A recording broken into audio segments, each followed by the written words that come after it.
Mga master, kahapon po ay nakatanggap ng kanilang SARO for PBB 2022 ang Philippine Commission on Women. Mayroon na rin pong SARO for PBB 2022, ito pong Local Government Academy ng DILG at maging ang Commission on the Filipino Language. Ito po ay sakop ng other executive offices.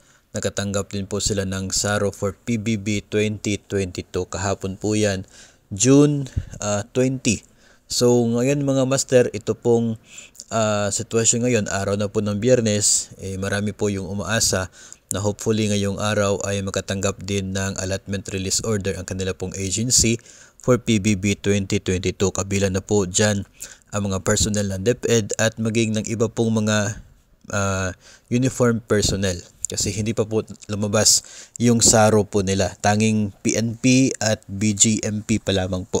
So tayo po ay patuloy na mag-monitor sa releases ng DBM dito po sa allotment order para po na ating maibahagi sa inyo kung ang inyo pong agency ay kabilang po sa malapit ng makatanggap ng PBB 2022.